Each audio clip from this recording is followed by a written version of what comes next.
The views, thoughts, and opinions expressed in this episode are that of the guest and host and do not necessarily reflect the values of sponsors or other associated organizations.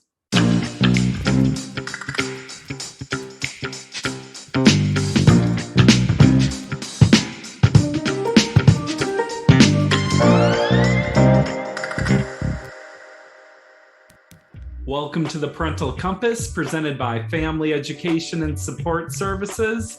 I am your host, Bobby Williams. As always, if you like what you're hearing here, please subscribe to us on Apple or Spotify, leave a comment, or even better, share it with a friend. Let somebody know. There's a lot of ideas out there about therapy, but not a lot of us really know what therapy is at the end of the day. Is it just talking to someone? What is it? How does it work? Why does it work? Is it something that I should send my child to? Well, here today to speak with me, we have the mother-daughter dream team. Melissa Bright is the host of the Bright Side of Life podcast, a podcast that focuses on conversations with people who have really just been through the ringer in life, but managed to have the strength to get to the other side, to get to the bright side. And with Melissa, we were joined by Trinity, Melissa's daughter. Trinity is 19 years old and has been in therapy on and off since about the age of 15. And both of them had some really strong thoughts and opinions about therapy and about mental health. It was a super engaging conversation. I really enjoyed it. We're going to jump into it in just a second, but I wanted to give a quick shout out to our sponsor, my agent Rocco from State Farm Insurance. I'll tell a little story about myself. This week, I was in a little bit of a fender bender, which is always a stressful situation. No one's happy. But I was able to call Rocco up. He walked me through the whole process, and it really just, it put me at ease. And that's the difference when you're working with someone like Rocco. You're not just a number, you're a real person. So I encourage you to look him up, myagentrocco.com. He does car insurance, home insurance, life insurance. He does it all. All right, let's get into this conversation. Check it out. So I had Trinity when I was only 16 years old. So obviously it was not planned. And during that time, it was a complete shock. Even when I just found out, I literally yelled out that I couldn't live anymore. I just didn't know what I was going to do. Here I was, a 16-year-old girl about to have a child.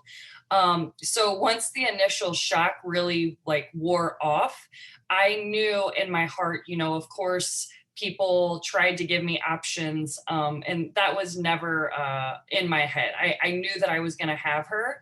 And once that shock wore off, I wound up becoming fine. I was actually really, really excited. And having a child at 16 can be incredibly scary. But I had a support system. The high school that I went to was absolutely incredible. My friends were amazing. So I don't know, obviously how other people's young, when they became young mothers, how it went for them. But mine was really, really good. And I really had a lot of support from friends and family. Mental health challenges seem so big, but we all have some kind of trauma in life, divorces happen or parents die or things like that. Can you think of times where you've had some of those traumas and had to get through them? Yep. Is this for me or for Trin? I guess whoever wants to take the question can. I have some questions for Trin a little later, but go ahead. I want to hear from both of you. All right. So I know the first very traumatic thing that happened to me, and sometimes people might think having a kid at 16 could have been traumatic, being so young, but that was not the case at all. But unfortunately, at the age of 25, I was 25, and then my daughter was 16. My mom had passed away from COPD, which is, I was 10. what did I say? 16. Oh, I'm sorry. I'm sorry. Okay. I was 25 and Trin was 10. My mom had passed away from COPD, which is chronic obstructive pulmonary disorder, from smoking. And my mom had became my best friend almost overnight whenever I had Trinity at such a young age. She was my 100% support system, not only in like watching her and helping out, but also like emotionally. I went to her for everything. So once I lost my mom, that really hit really, really hard. And I didn't really deal with things when she first passed away. I thought I was actually fine. I was 25 years old. I was a busy server, always on the go, constant, taking care of her also. But then later in life, when things slowed down for me, it kind of all came back and like hit me like a ton of bricks, that I realized I hadn't really dealt with my mom passing away. I more pushed it down, didn't think about it, where I thought that was me, like, oh, I'm good. I didn't cry. I didn't become depressed. I didn't start drinking. Well, no, it wound up coming back. So that was probably the most traumatic experience that I have ever been through. But there is a bright side. It does get better. Well, so I want to kind of center this back to therapy, and I know that's kind of a running theme through your show, Melissa, is coming back to the bright side. And I guess my general question is, a lot of people have these ideas about therapy as you're just kind of sitting down talking with some guy or something, but what is therapy? Like, what exactly is it? Who's answering that one for both of us? Sure, both of you or whoever wants to take it. Okay. Okay, I can. You go ahead, honey. So I have been in therapy the longest. So I guess that's not really like a flex, but I've been in therapy. The biggest thing for therapy was for me was I went in my sophomore year of high school. And obviously that's kind of the craziest part of someone's like upbringing and really just trying to find yourself. And I'm really respectful with adults, so I wasn't going to go in and I wasn't going to hate what I was, doing or anything. But I went in and my therapist was the greatest. I'm still with her today. She really just asked me, what are you feeling? What is going on in your head? And I didn't know that I was going to have that much power as soon as I walked through the door. I thought it was going to kind of be like, just how are you feeling? What is this? And then this is what we're going to work on. It was a lot more real than I expected. And it was a lot more like, a lot of people don't have this, and I was really, really lucky to have this, but I instantly connected with her. It was an instant. She had a lot of empathy about my story and kind of what I had already gone through. So it sounds kind of like what you're saying is, this is a spot where you can just say anything and then process with someone else. Is that kind of what you're saying? Yeah, and it definitely over time, it definitely does get easier and harder. For me personally, the most recent thing is I have been with my therapist for so long, and we still do meet, and she just more became like a friend, and whenever we would meet, it did become more of like a check-in or just like a checkup of how are you doing. So definitely the biggest advice is be honest with your therapist constantly. I'll take this question to you, Melissa. How do you think you can tell if therapy is working or not? Because that seems like a challenge sometimes. Yeah, and that's a really big challenge and a really big question. And one of the biggest things that I think you kind of have to ask yourself is, what have you maybe noticed about yourself that is changing? Are you becoming, whatever the issue is? I originally went to therapy because I was having terrible anxiety from losing my mom and then also the grief process in general. So once I could finally talk to my therapist about what anxiety was and the education around it and why my body physically does these things, getting the education. So what helped about it is I would then check in with myself is, okay, Melissa, you've been struggling with anxiety for so long. How are you doing with it today since it's came up and now you are more aware of what it actually is, and all of those things. And so checking in with yourself, asking yourself these questions. Therapists often give you these tools that you can use for whenever you're not talking to your therapist for every day. Okay, Melissa, I'm going to tell you how to do this. If all of a sudden you start feeling anxiety coming up, this is what I want you to do. So it's almost like the therapist is kind of a teacher in a way, like they're teaching you tools to like understand your mental health and what do I do in this kind of situation? Or it's not just I'm just venting. It's like I'm actually learning and understanding myself deeper. Yeah, absolutely. And I feel like that's probably one of the most important parts for me was not only getting education about, let's say, what anxiety is, but really learning about yourself, learning that you're not the only one, learning that this is kind of maybe a normal phase. Like for Trin, she was only 15 when she first started therapy. And while her situations were unique, they were probably similar to many other teenagers that had went through experiences, but she's like, why is this happening to me? Or I don't know how to deal with this. And her therapist was able to say, well, I promise you're not the only one, but this is what we can do about it. And then she started understanding it more and understood. I mean, I feel like Trinity became so aware of herself and learned so much about herself at such a young age that that's going to take her really, really far in life, where I feel like I didn't even learn about myself truthfully until last year at the age of 34, and Yeah. she's so mature. And I know for sure that therapy has helped in doing that. Trinity, have you seen any changes in your mom since she started therapy? Yeah, she's also very self-aware. She's very sometimes like actions will still happen like that she's not like the happiest with, or like arguments or just things.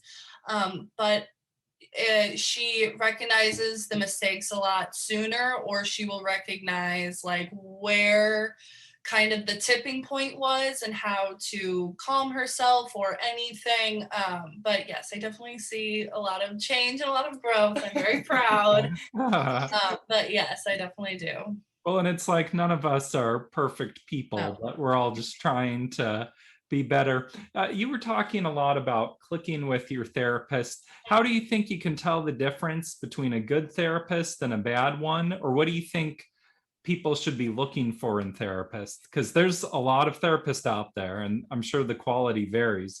Yes. So I see it on both sides. So I see it from the client point of view, and then I actually go to school. I want to be a therapist, so I'm in school Okay, to become a cool. therapist. So I also see the therapist point of view on what it is to be a good therapist, and what it's like to have a good therapist. Obviously, like the room, it has to be a safe feeling room, and I guess just a very homey. You don't want to go into like this dark and scary room. You want to be very homey. And then just communication, seeing that they're listening, that they're actively listening, and actively. My therapist at the beginning of every single session would say, I'm taking notes. I am listening to you, but I'm taking notes on what you're saying to me, because she would write down, or sometimes she would type down on a paper. So communication, even because they do have competencies and they do have things that they have to do. So communication on the things that they have to do during session for a client is something great as well.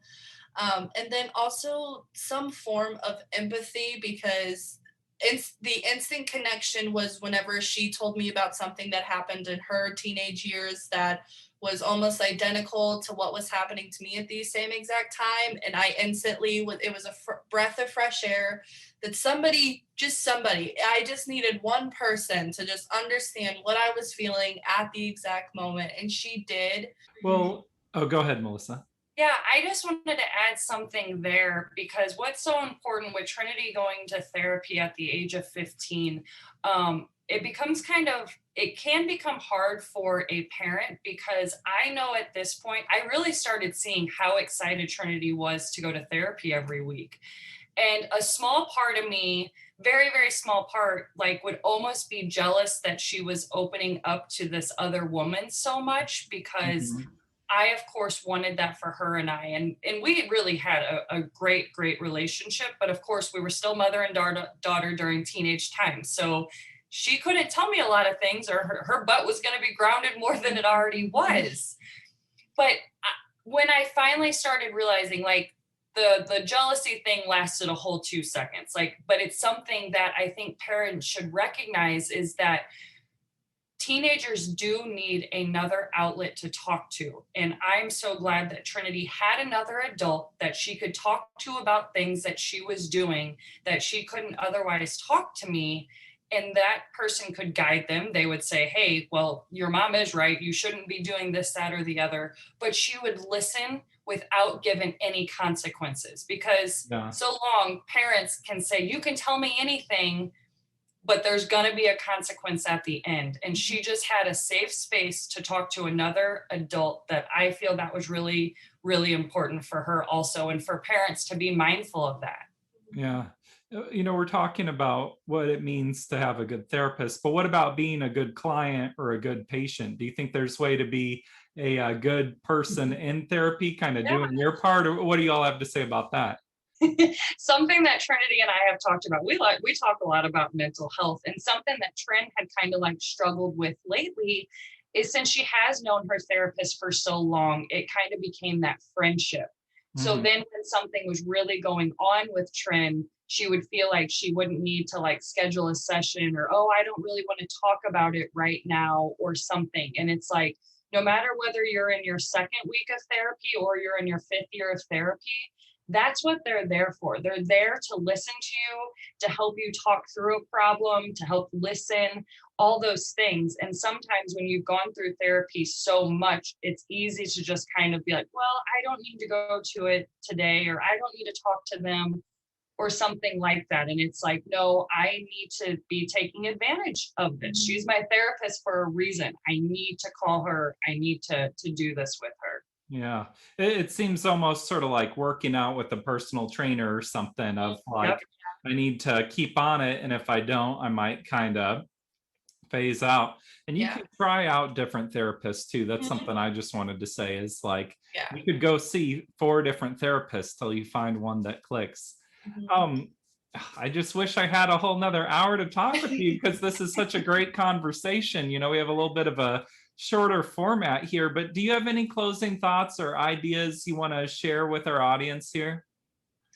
I just think to kind of end on what you were saying about, you know, if one therapist doesn't work, that doesn't mean therapy doesn't work in general. You know, sometimes people click with other people and sometimes people don't. So if you don't find that one therapist right away, it doesn't need to be the end all be all. Go try to find another therapist and ask questions and just see, you know. But I would hate for people not to be able to heal or to get better or whatever it is that they're trying to do just because they had one bad experience with a therapist, because I do feel that there are so many people out there with so many different experiences and everything that they can teach us, to just keep trying to find another one until you find that person.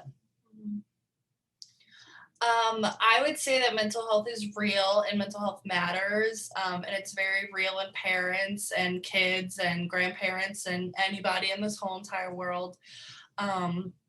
Therapy is a really big step. So, you know, if somebody can just start by talking to someone that they're comfortable with, that's the biggest thing. Therapy is very scary because it's very, you're going to a whole different place, to a whole different person to tell them their emotions. So it's okay to be scared, but also, there's probably a lot more good than bad that will come out. Not saying that the first experience is going to be the greatest. I was lucky enough to have it, but it's not always going to be that. And I guess to just stay hopeful and Yeah. How can people keep in touch with you, Melissa, and hear the bright side of life?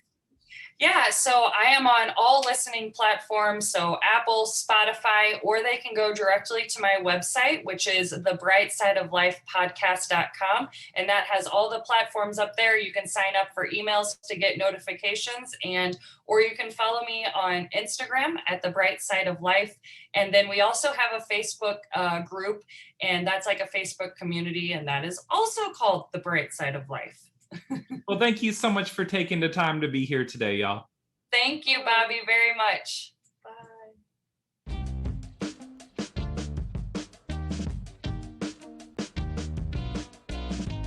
Thank you, Melissa and Trinity.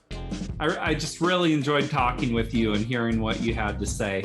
I feel like Trinity has some up-and-coming podcaster potential here, so we'll see what that leads into. This has been the Parental Compass presented by Family Education and Support Services. Big thank you to my agent Rocco from State Farm. I'm Bobby Williams. We'll see you next week. Peace.